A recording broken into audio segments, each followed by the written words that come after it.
Amanda Seales, homegirl, she is trending. The interview is trending after Shannon Sharp after after the actress revealed that she doesn't feel like Issa Rae empowers Black women. Amanda stated, she didn't feel like I deserved to be protected. Al, I am curious about your thoughts on this. What do you think about this? I have mixed emotions about this. There's a part of Amanda Seales that definitely resonates to me. I think Amanda Seales is really smart and very aware, super hypersensitive aware. And I think that could be off-putting to a lot of people. And I can relate to that. And I also feel like maybe this conversation wasn't best with Shannon Sharp because he really didn't know how to handle the discussion, in my opinion. But I would have definitely had a few different questions for her. But listen, at the end of the day, Amanda Seales is very self-aware and understands what she's going through when she's going through. And she made it very clear that this is how she felt. Now, a lot of people have also argued that she's a very difficult person to work with. But I can say that, when you're very smart and self-aware and you don't take bull crap and when stuff is what it is, people give you that label all the time, and especially if you are a Black woman. Okay, so I want to know, I think Shannon Sharp totally dropped the ball on some of these questions with her. I feel like he was not intellectually on her level to even handle some of the stuff that she was saying. What would you ask Amanda Seales if we could have her on TJF? Is there something you think you could ask her that would make her open up? Any questions you have for Amanda Seales after seeing this interview? Me? Yeah. One of the questions that I would ask Amanda Seales is how do you juggle as a smart Black woman, how people perceive you versus how you really are? Because unfortunately, in public opinion and perception, she's fighting against, at least in her head, something totally different. She's saying that she's not what people have perceived her as. She's not what people interpret her as being. So for me, I would like to talk to her about where is the disconnect? When did the disconnect happen? And why has the disconnect been following her for so long? Because if anyone looks at this woman's IMBD, this woman has done it all at the highest levels, but has not been able to do it long periods of time as far as one job for a long period of time.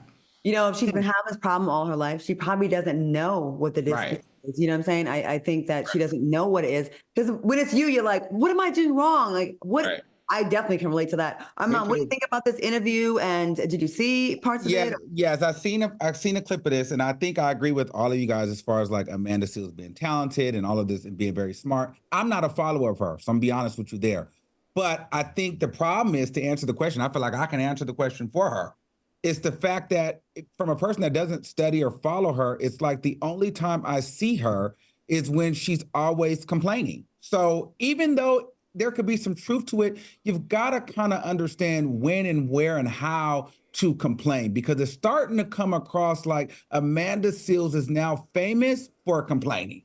Like she's always got a problem with something, it's Essence or the NAACP. Now it's Issa Rae. It's the white kids from school. It's Disney.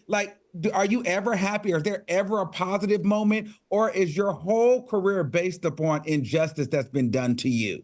Yeah, I'm going to have to push back on that. That's the problem. I think I have to push back on that. Unfortunately, in entertainment, especially for Black women, when a narrative is created around you, it's very hard to shake. If you follow her, that woman speaks so positive into Black spaces and underrepresentation and racism and prejudice and women's rights. She does speak positive.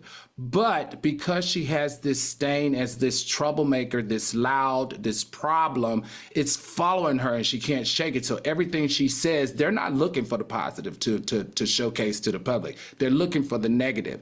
And anybody who's ever been in that position knows how hard it is to stay true to yourself, but also try to change the narrative that has been painted on you. And unfortunately, that ugly narrative is something that she simply can't ignore. Can't escape right now. But let me to your point. Well, I'd agree, but we're talking about longevity and career and keeping it going. To the people that may not know you, because everybody doesn't know her, we can't keep seeing you in this light, because then people are not going to work with you. At some point, you got to pick and choose your battles. Like now, coming after Issa Rae, Issa Rae's a darling. Like, girl, that probably wasn't a battle that you needed coming off the heels of, crapping on the NAACP. It just seems to be like everybody's out to get Amanda Seales. Even if that's not the case, that's how it feels. And most people are going to be like, let me stay away from her because one mishap, she's going to be over here talking about how she wasn't protected. And people are not going to want to deal with you. That's how it is. I think with Amanda Seales, and I follow her, and I've actually worked with her before on her tour. She revealed something in the interview I thought was really interesting. She revealed that she's on the spectrum. They used to call it Asperger's, but they don't. They use a different name because she's actually revealed that he was a Nazi, so we don't use that word anymore. I think that she sometimes has issues with social cues, and that is something that she just can't help. And, I think that she has all the good intent. I really, really do. And I think when you have this condition, and I'm no expert on it, so I don't want to speak like I am one. I'm just giving my opinion. I think sometimes she may rub people the wrong way because of this condition. And it's almost like she's not, I won't say too good for her own, too smart for her own good, because I think you can never be too smart.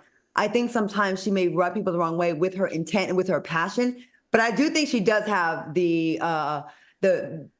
she does love the Black community. I do. I really, really do. But I do think going head to head, bringing up this Issa Rae thing on Shannon Sharp show, where he's not the person to have that conversation with. He was like, what you mean by that? You know what I mean? He's just giving country and kind of, I think she's to go on Gail and do a redo on that interview. But I know we'll be talking more about this. Amanda, keep your head up. I know it feels hard when you feel like you're fighting the good fight for your people and your people aren't recognizing you for that. But I do think you have good intentions. I do think your condition is probably hurting you sometimes.